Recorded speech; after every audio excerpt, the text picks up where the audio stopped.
Welcome to the Bare Metal Cybersecurity Plus podcast. This series helps you prepare for the CompTIA Security Plus exam with focused explanations and practical context. For a companion study guide, check out the Achieve CompTIA Security Plus 701 Exam Success by Dr. Jason Edwards. It is the most concise and complete Security Plus guide on the market, built for busy professionals who want to pass the exam fast and on their first try. You can find this book and others at cyberauthor.me. In this episode, we are focusing on two vital strategies for business resilience: continuity of operations planning and capacity planning. Together, these practices help ensure that an organization can maintain essential functions and services even in the face of unexpected disruptions. For the Security Plus exam, understanding how continuity and capacity intersect with cybersecurity and operational risk is key to mastering this part of the domain. More importantly, these topics teach you how to keep organizations running under stress, which is the ultimate test of any cybersecurity strategy. Let us start with continuity of operations planning. Often shortened to the acronym COOP, continuity of operations planning is the process of preparing an organization to maintain its core functions during and after a disruption. These disruptions could be anything from a power outage, cyber attack, or natural disaster to a global pandemic. The focus is not just on restoring service after an incident, but on ensuring that the most critical operations never go offline in the first place. A solid continuity of operations plan identifies the essential services an organization must maintain at all costs. These are sometimes referred to as mission-essential functions. For a hospital, this might include maintaining access to electronic health records and emergency communication systems. For a government agency, it might be the ability to distribute critical public information or maintain law enforcement databases. Once these core functions are identified, the plan outlines how they will be preserved, what alternative facilities or tools may be needed, and how responsibilities will be delegated in a crisis. A well-designed COOP includes redundancy in systems and personnel, clear communication channels, and rapid decision-making authority. It may designate secondary sites, assign emergency roles to staff members, and detail how operations will shift if primary systems fail. It also involves regular testing and tabletop exercises to make sure everyone knows their role before an actual emergency hits. Let us consider a few real-world examples. During the early months of a global pandemic, many organizations had to implement their continuity of operations plans on the fly. Some organizations had already prepared by equipping employees with laptops and secure remote access systems. When physical offices shut down, these companies were able to pivot quickly to remote work without major interruption. Others, however, were caught unprepared. They lacked clear communication protocols, had no remote access strategy, and struggled to maintain even basic operations. Another example comes from the public sector. A regional emergency services department suffered a severe flood that took down its main data center. Thanks to its COOP, the agency had a hot site ready in another city. Within hours, the emergency call center and dispatch systems were back online. This rapid recovery helped save lives during an ongoing crisis. The organization had practiced their COU procedures regularly and was able to execute them smoothly under pressure. These stories show why continuity of operations planning is not just about compliance or checklists. It is about building resilience into the DNA of an organization so that it can survive and adapt when the unexpected occurs. As a Security Plus candidate, you should understand how COOP supports system availability, data integrity, and organizational trust. Expect exam questions that describe business disruptions and ask how critical functions can be preserved or restored.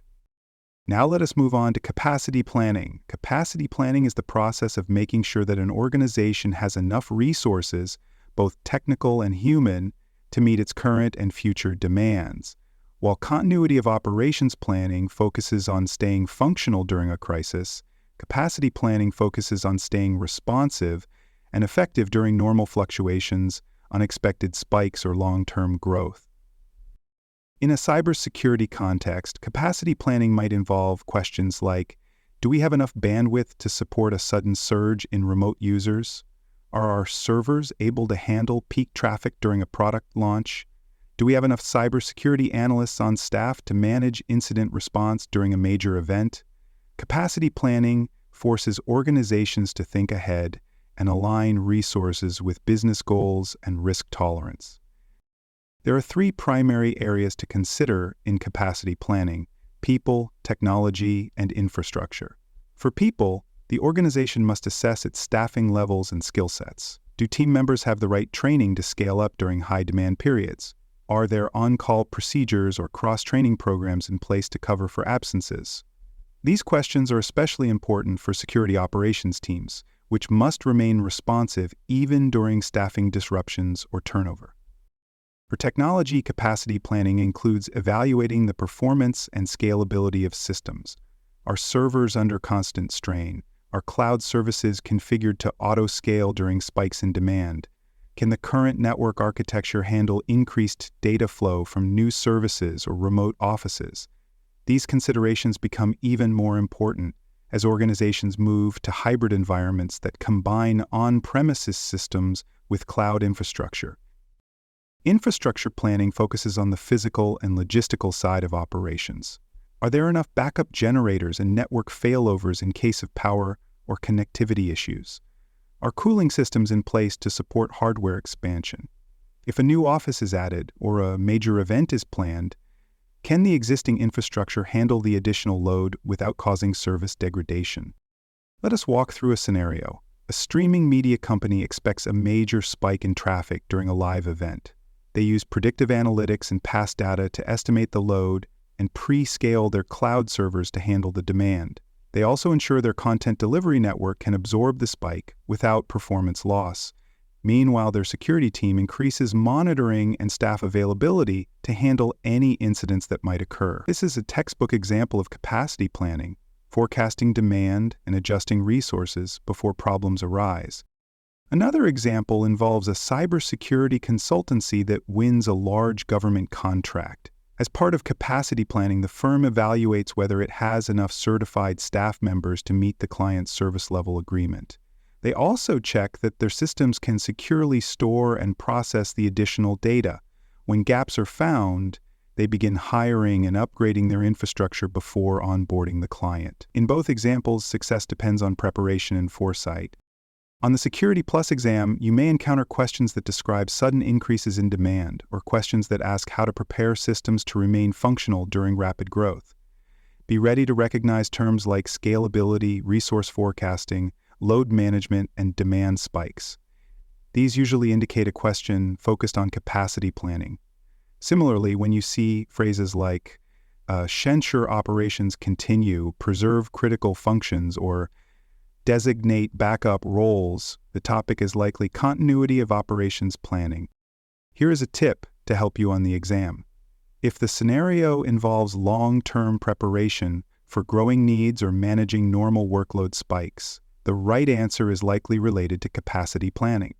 If the question is about emergency readiness and sustaining critical functions during disruption, continuity of operations planning is probably the focus. Look carefully at whether the issue is about scaling or surviving. The distinction will guide you to the correct concept. Thanks for joining us for this episode of the Bare Metal Cybersecurity Plus podcast. For more episodes, tools, and study support, visit us at baremetalcyber.com. And before you take the test, make sure to check out the practice questions in the book Achieve CompTIA Security Plus SY0-701 Exam Success by Dr. Jason Edwards. They cover every domain and are a powerful way to lock in your knowledge.